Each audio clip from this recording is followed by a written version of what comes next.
Oh. Get back downstairs. You can't answer the door in those clothes. I'm not answering in these clothes. I'm going out in these clothes. These are my clothes for going out in. Well, that's not your door for going out in. Downstairs and through the area. Area? What is area?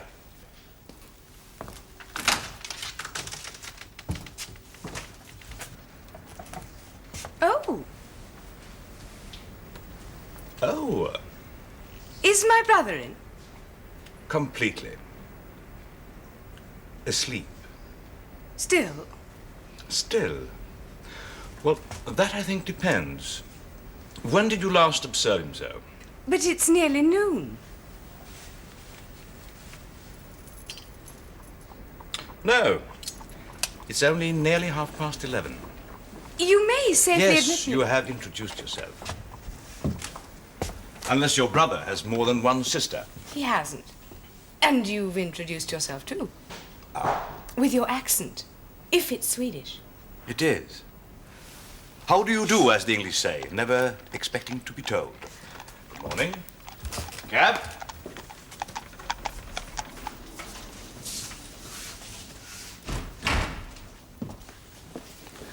Oh!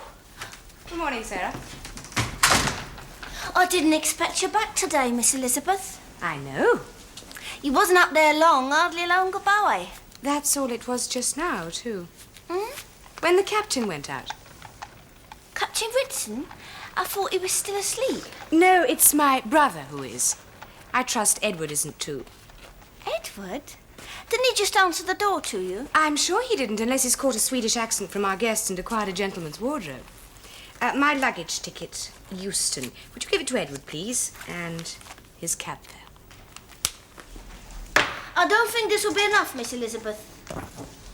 Even without the extra for the luggage, there's only enough here for one way. Yes, the way back. The way there, Edward shall walk. Of course, being a footman. Would that be all, Miss Elizabeth? No, Sarah. Not quite. When my mother originally interviewed you for the position here, did you wear anything like that?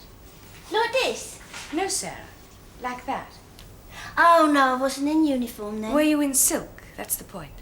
Point, Miss Elizabeth? I should think if you were, Sarah, you'd have been recommended to seek employment in Paris. Don't you like my uniform? Oh, I quite do. Excepting only that, although so individual, it is a uniform. But when my parents return, greet them in something a little less emancipated. Emaciated? I think you've understood me, Sarah.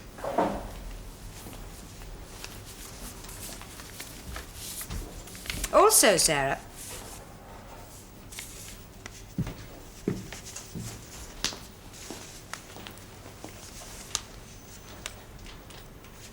Yes, Miss Elizabeth? Yes, Sarah. How often do you travel by cab? Hmm? Not many an under-house parlour-maid would be expected to know the fare to and fro the first railway station mentioned her. Oh, well, Miss Elizabeth, I haven't been an under-house parlour-maid very long. Down, Sarah. In your silk. To the kitchen, please. I should like not morning tea, but coffee. Much of it, black. So I think we'll Captain Ritson. I didn't know I'd got up so late. It was already Monday. Or are you indeed a weekend early? Father bagged 37 brace yesterday. Mother elucidated that Olive May, a Gaiety girl, will soon become the Countess of Droida. The traffic along the bedroom landings of husbands who had come without wives to the doors of wives who had come without husbands differed from that of Piccadilly only in that the pedestrians wore dressing gowns.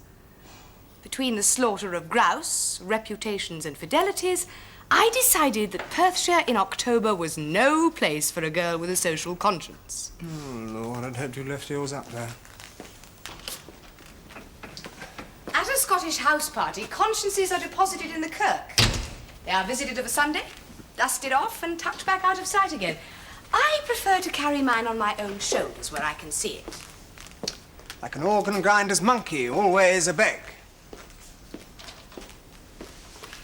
Rose caught a cough at the kirk.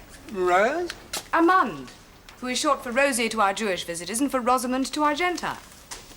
Our head house parlour maid, acting as my duenna. Oh, Rose. Rose. Pierce, however, is well.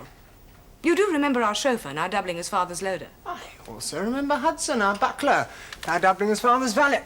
And I see no reason to inquire after the health of every servant who's had to traipse from the basement here to the Highlands without parents. Which, James, is why you should have gone up to the shoot and not me. You had the appropriate attitude, that of indifference. How indifferent was Mother when you insulted her Caledonian host by leaving? Oh, Mother had her reason not to notice mine. Roberts. Do you remember Roberts? Mother's lady's maid. How is she? Shattering, as usual. Huh? Perhaps it's the moorland weather, the shivering it induces. But in 2 crisp, raw weeks, she's demolished more household ornaments up there than she did down here all summer. She broke so much down here. Didn't you notice? How could I? There's so much knick-knackery littered about the place. It's all a blur to me. Well, and to me too, but Mother wonders if Roberts might not be best left up there, particularly as the McLuhan children seem to have taken a fancy to her. If she became a nanny, what she broke and what the Mac children broke might prove indistinguishable. Might even have the goodness to break each other. Oh, by all means, look debauched, but try not to sound it. So, how have you found Sarah? Sarah? I distinctly heard you address her by name in the hall just now, so I am confident you need not be reminded who, or rather, what she at least is. I distinctly didn't find her. You found her in a queue for hot soup. You also reinstalled her here. On approval. So, has she proved satisfactory? Should, in short, Sarah be retained? I've hardly noticed the girl. Well, that is a recommendation in itself.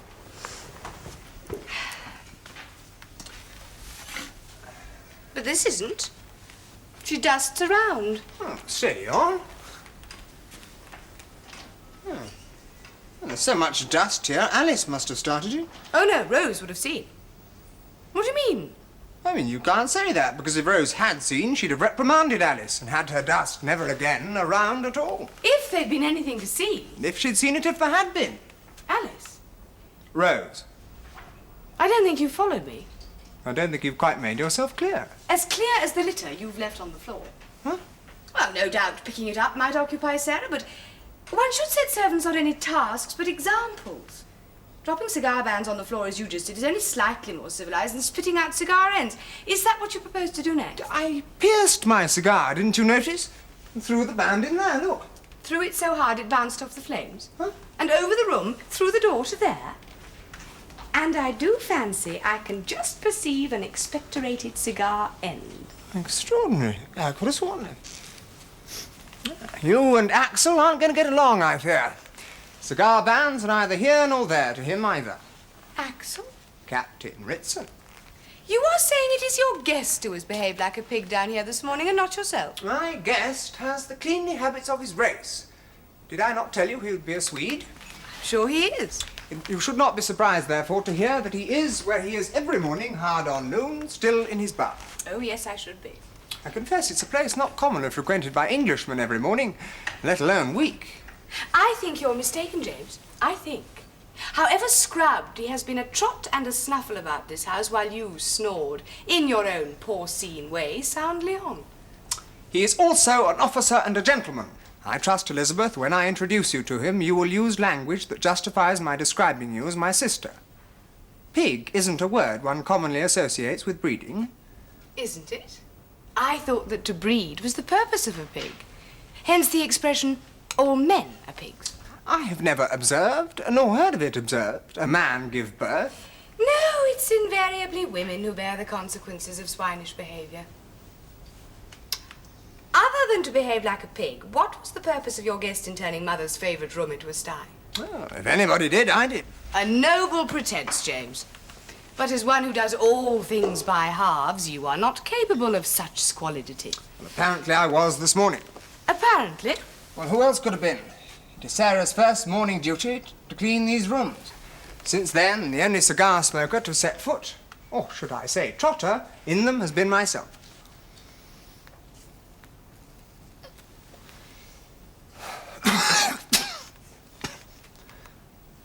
Yeah, me. Too much schnapps last night. Too much what? A Scandinavian beverage. Axel brought a barrel.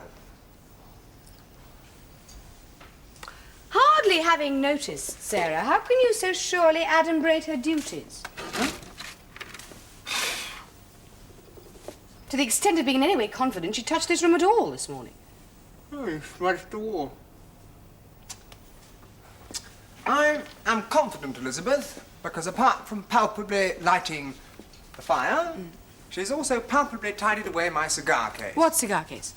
The cigar case I left there last night. You've never had a cigar case? I have now. Abracadabra, a cigar case. An invisible one. No. I repeat, the captain is a Swede. We were discussing a fictitious cigar case, not an unsalubrious foreigner. Swedes! And I'll tell you, Elizabeth, I'd rather be a pig than a prig.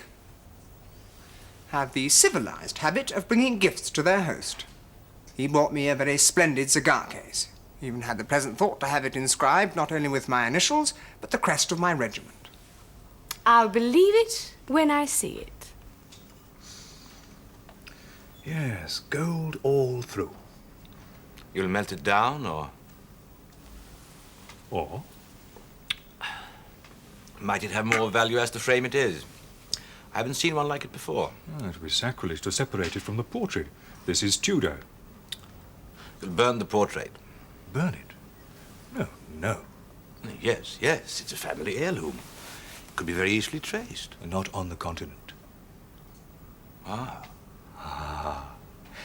Take it to high school in Amsterdam. I shall accept 30% of his 25%. It's worth my trouble. I was sailing straight to Stockholm. It's worth more than all you brought me since you came to London.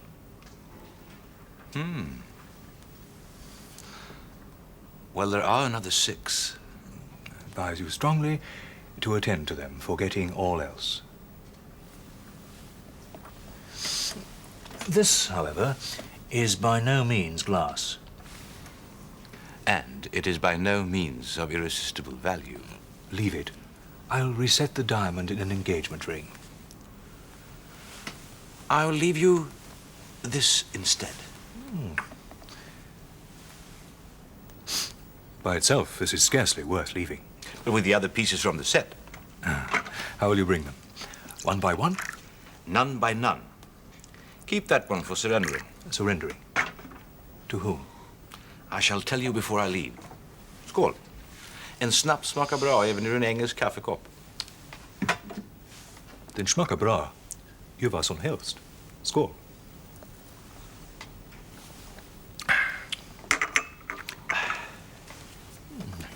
A nice shield. Worth melting. Have a cigar.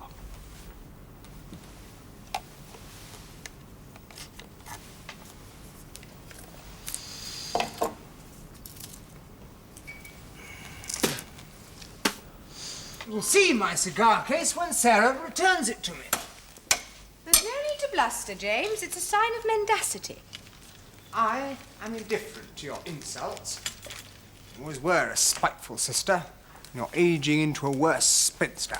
Sticks and stones, James, break no bones. You got that wrong. Not bones, crones. Is that why you've come back so early?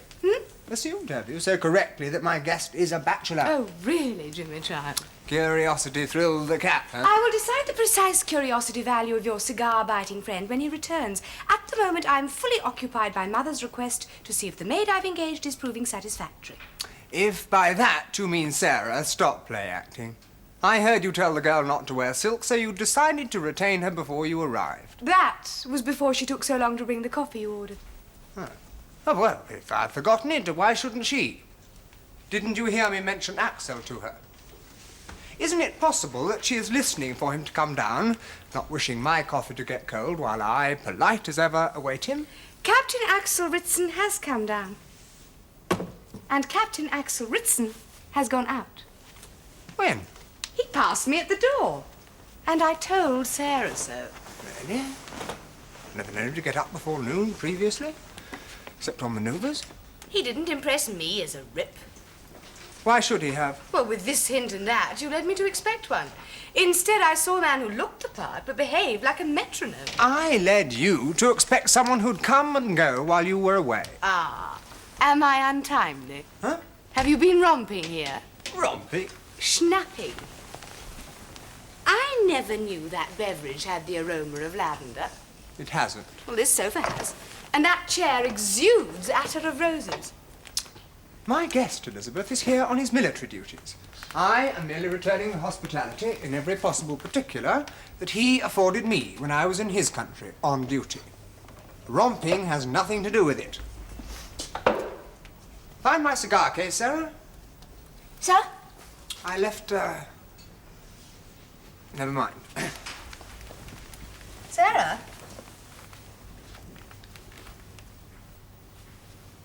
Yes, Miss Elizabeth? What is so special about these? Hmm? This and that. Would they be Chinese? I mean, Sarah, they appear to be the only ornaments under which you have dusted. It's just that I'm frightened to break the bigger things, so I don't like to shift them. I should not have thought you were a girl so easily frightened, Sarah. Perceiving you were still in silk. Well, I'm only here till Monday. You may go out this afternoon if you wish. Hmm? To remain here after Monday. In the unsilken uniform you would do well to come back with. From your afternoon outing. Thank you, Miss Elizabeth. Why disperse these? This belongs in there and so does that with the set. Then Mother dispersed the set. Why shouldn't she? So that she could put it all back together again when she came back from Scotland. As she so often says, one must keep oneself occupied.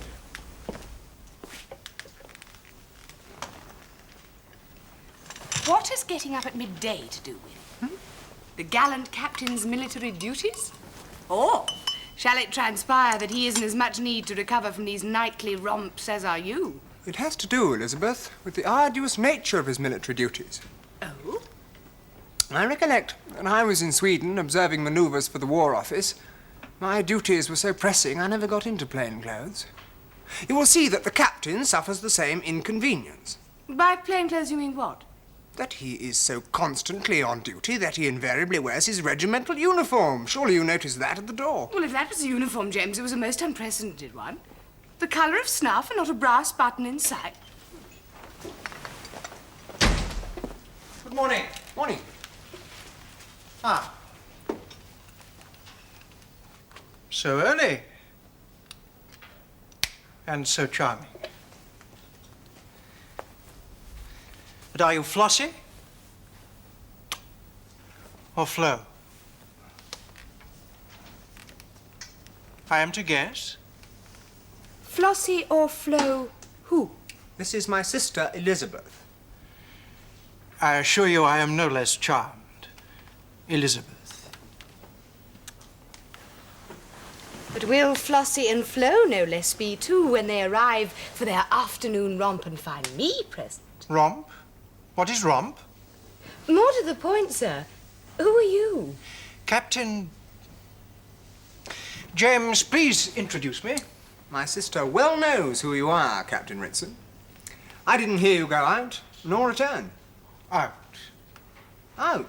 It appears, Captain, that my brother, in the absence of his parents, has been dining your countrymen in this house en masse. Coffee? Please. And possibly due to your barrel of schnapps and various of his flossies and flows, at least one of them was unable to proceed home until after breakfast. Breakfast? Just a little bite of cigar.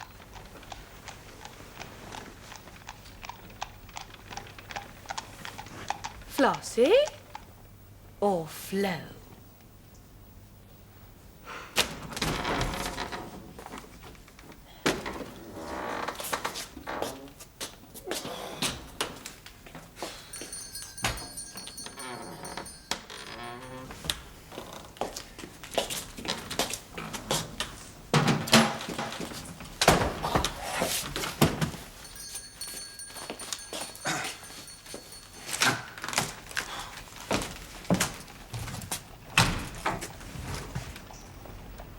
Look, listen, up it. round and down, through the bloody area. Good noon, Edward. And you can get out of your fancy dress. Your little panto's finished. Yours and your captain's. Who left her luggage there? It's in my way. The daughter's back, you fool, Miss Elizabeth. Oh, charming girl. She will amuse the captain.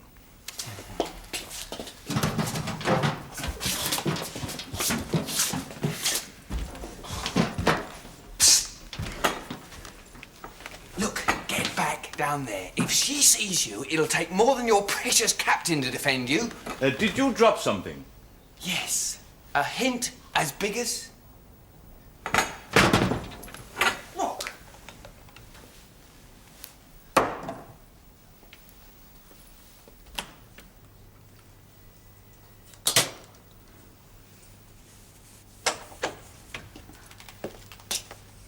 My, look who's being so helpful.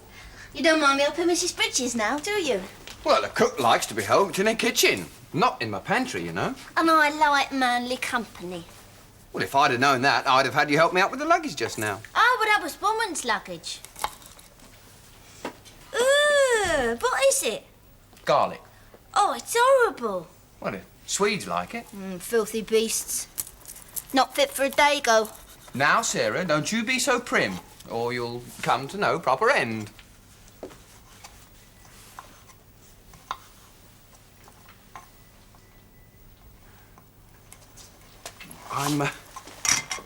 I'm sorry I went off at you just now, but, well, you really shouldn't come in the front dressed like that. Sir, these are my clothes for coming in the front inn. In England, servants know their place and they get to it through the area. In Sweden, underhouse parlour maids do not do the work of kitchen maids. Now, you leave her alone. She's being helpful because she'd like to stay. Stay what? A virgin? Oh, that's an awful thing to say. Agreed, but I should say in her case, the difficulty would be the opposite. Now, you see this cold, skinny back. Now, it is her back, not a bony breast. Now, you mind your wicked tongue. You'll need a nice new pin for this. He needs his tiger stripes on to remind him of what an insignificant little person he is. Now, in my tiger stripes, I might use the area, but dressed like this, I'll be taken for an English gentleman slipping down to get a working girl into trouble. English gentlemen don't do that because English working girls won't let them. What do Swedish gentlemen do? Having been invited, I shall demonstrate. Ow! I warned you next Sarah! time. Well, look what he did. Well, you see, virginity is just another word for hysteria, sprung from self-inflicted disappointment. Foreigners.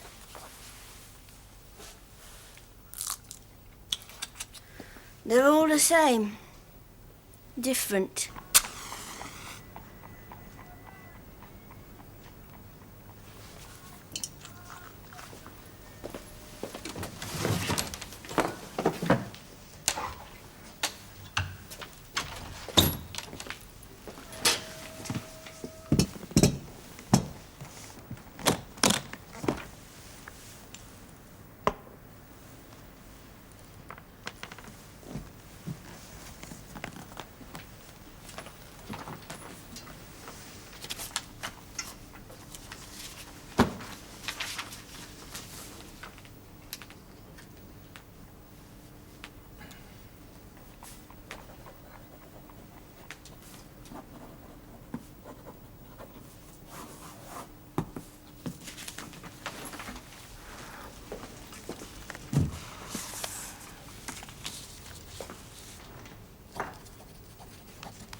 Pin in the hall, cigar case on the stairs. What else did you shed, romping your way to bed?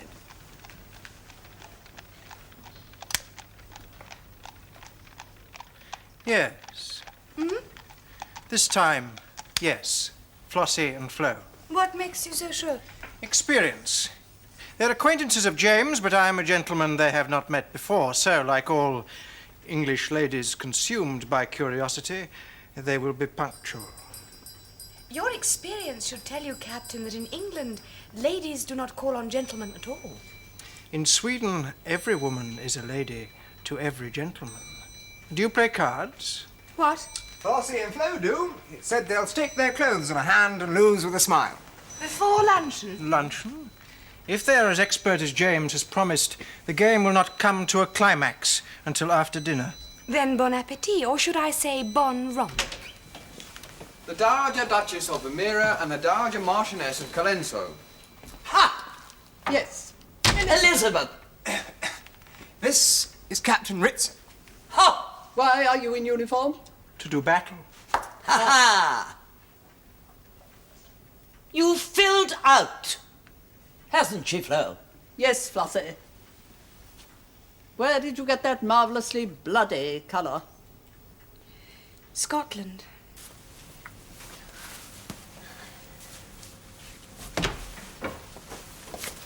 Good God! Shut that.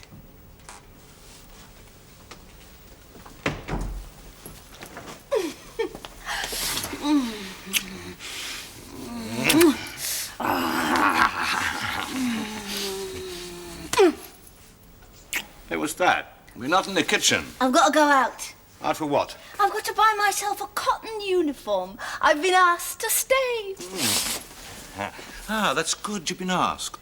That was a weakness before. Yeah, but it is not good that you stole the picture.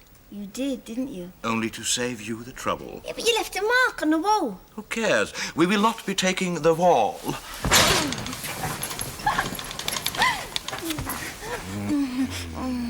Now, when you go out, I want you to find a messenger and have him deliver this. You shall tell the messenger it's from the embassy of Sweden and that it is urgent. That is what this inscription means in my language. You perceive? Yeah, but it's addressed to Captain Ritson. Well?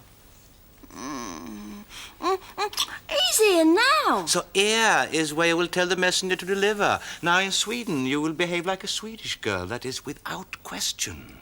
Who's going to teach me? We have time for a quick lesson.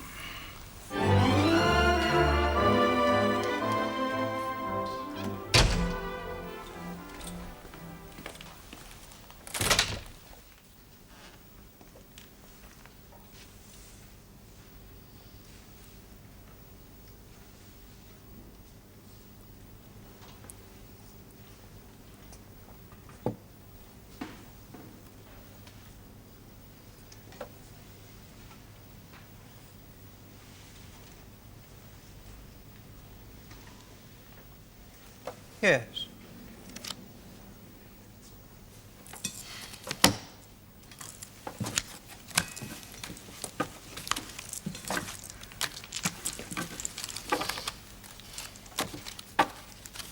It's for you, Axel. Oh. How intrusive. From the Swedish embassy, sir. Urgent. I must ask you to... Don't retire with it. Indeed, don't you retire at all. Thank you.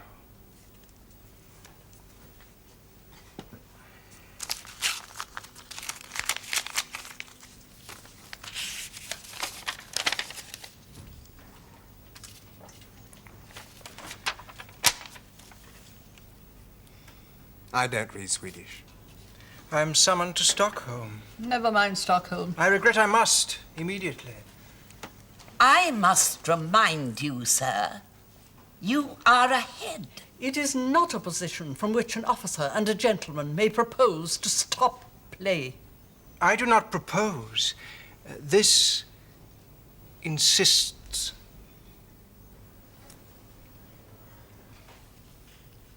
Will you accept my note for £730? And mine for 810. Would you prefer to count your winnings yourself? Winnings? What gentleman wins from a lady? Please.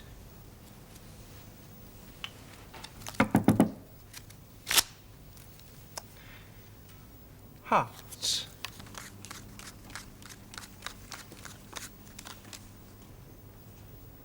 For you, I think, diamonds.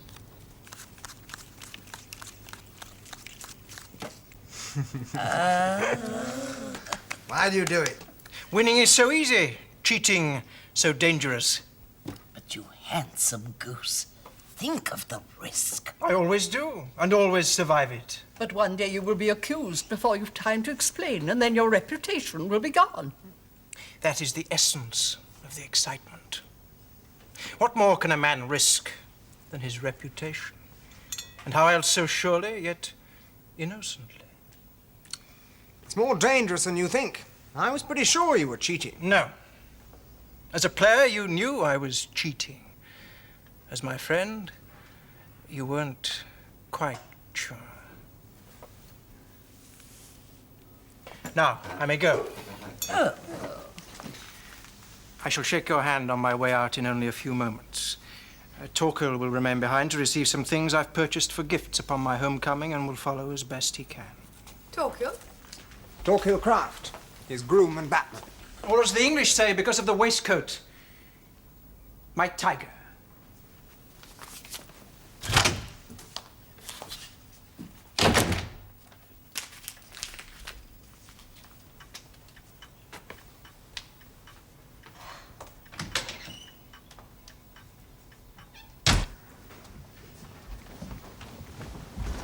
Darling.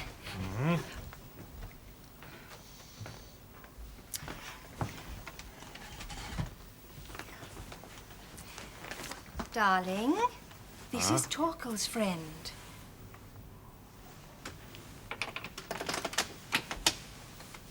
You are Sarah. Surprise ya? I never saw so well-dressed an under-house parlour-maid. We're two of a kind, Torquil and me. But if you are here, that means that he leaves today, yes? 4:30.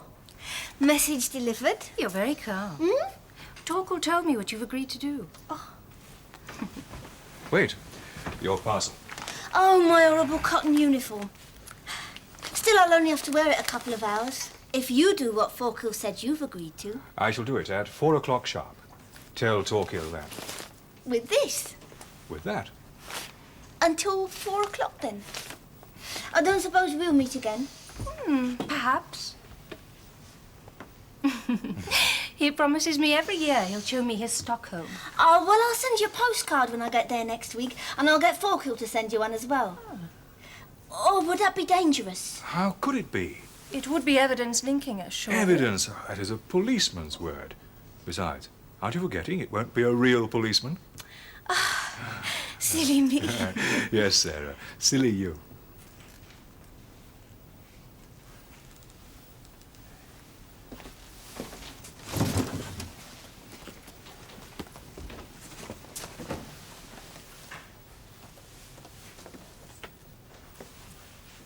At 4 o'clock.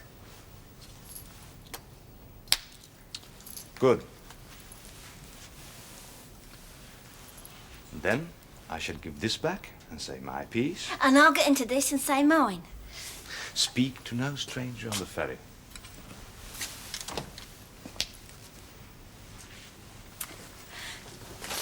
Why can't we go across the North Sea together? I doubt James Bellamy has £200 upon his person. You will most certainly have to wait till the morning. The banks. But you wait and meet every boat at the Hook of Holland till I come. Into your cotton. Be ready in 10 minutes. Less.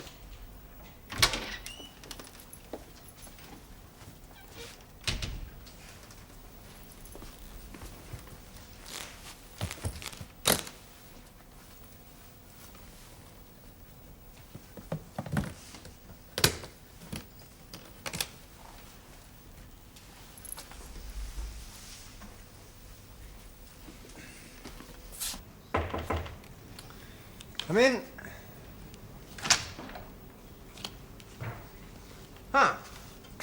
you?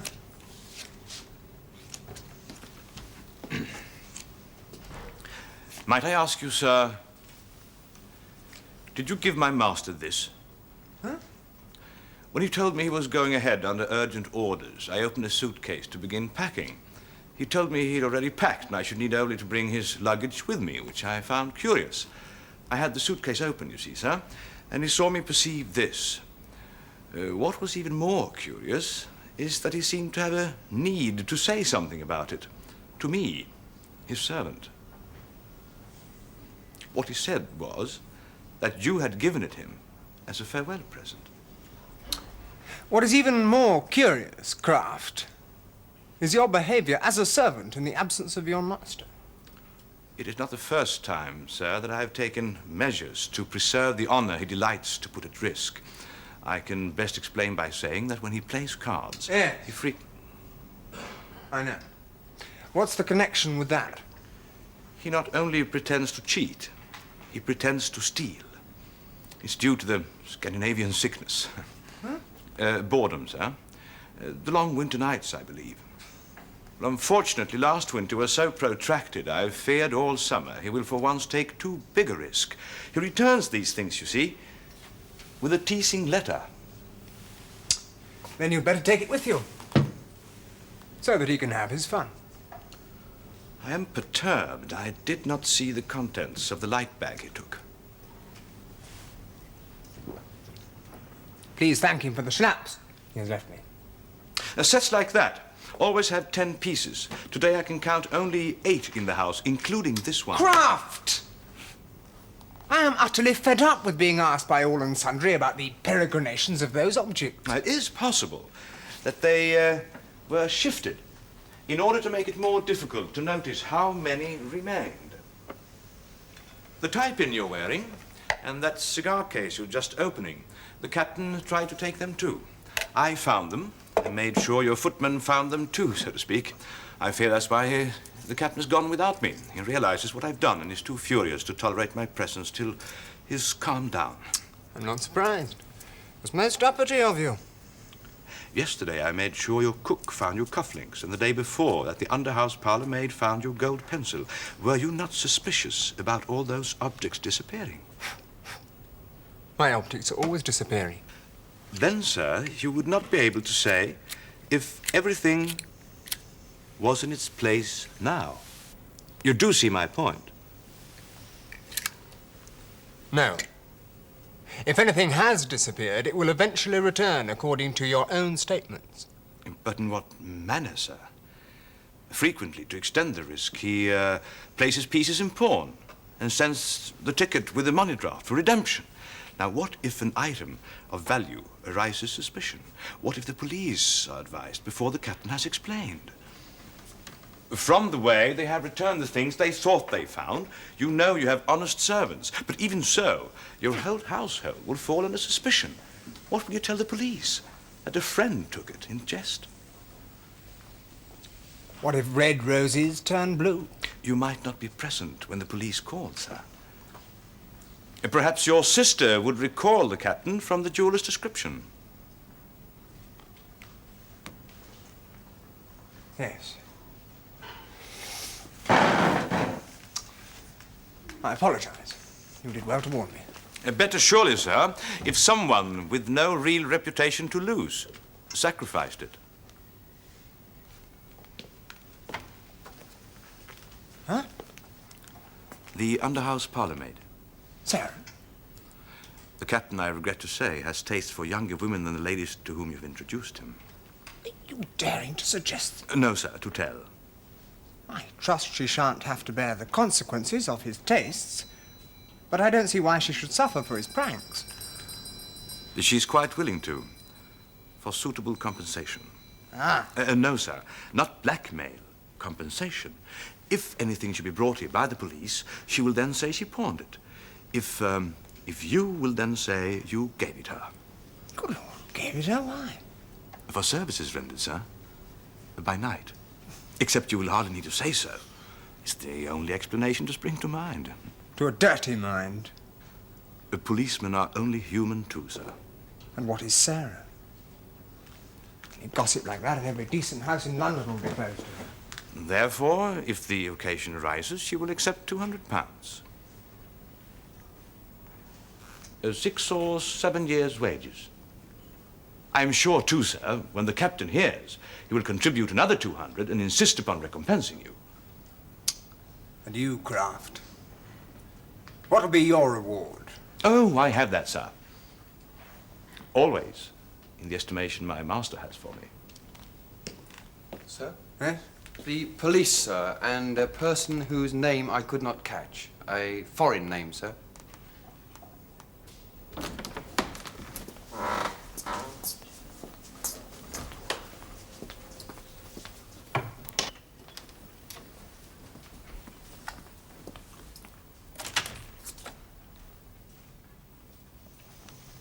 You sent for me, sir? Yes, come in, sir, please. You are Sarah... I will question my own servants, Inspector. Now, sir, this is a policeman. And this is a jeweller. And they say that a certain person pawned this article this afternoon and was followed back here. the other piece, not that one. The one I brought. Really, does it matter?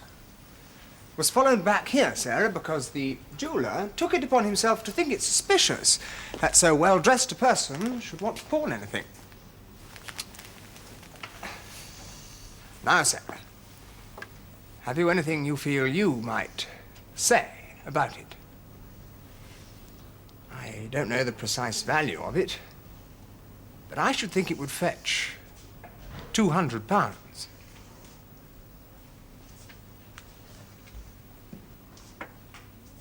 Maybe £300. Ah. Well, yes. Have I to tell the truth, sir? All of it? Anything you have to say? I pawned it. To him. I'm sorry, sir.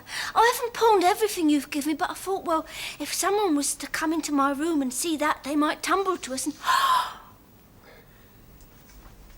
I'm afraid I shall have to ask you, sir, whether you indeed did give that article to the young woman. I trust you will then have the discretion to ask no more. I see, sir. Quite, sir. I do apologize, sir. I thought... And I apologize to you too, miss. I could have sworn a gentleman pawned it. I must have been dreadfully confused. Sir? Huh? The police, sir, and a lady whose name I could not catch. Oh, what are you doing here? What are you? Good afternoon, Lieutenant. Hi, Inspector Hurst. You identify this man as a person? Certainly not. This man is my husband. And didn't I tell you it was a... That's her. Oh, what is this? You identify this as your property, sir? Oh, my mother's, yes. Where did you get it? I got it. From her. What are you doing here?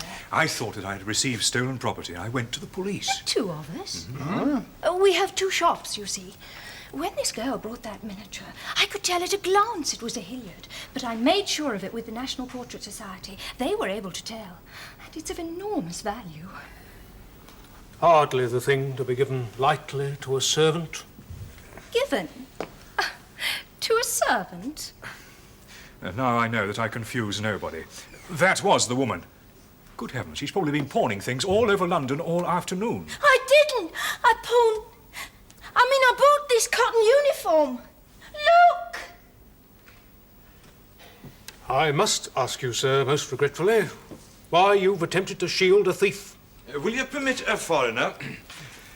As my master left only 2 hours ago, I conclude that Lieutenant Bellamy was concerned that so timely a departure after a robbery might place him under suspicion. And being unaware that anything of real value had been stolen, told, as the English say, a white but noble lie, even if it meant sacrificing his own domestic reputation. I will tell the captain, and I am sure he will be impressed and touched, sir. I trust I may absent myself from the distressful spectacle of this young miscreant's arrest. the real police. I mean, no doubt of it. And no doubt they will see to it that you will feel quite at home in prison. Au revoir.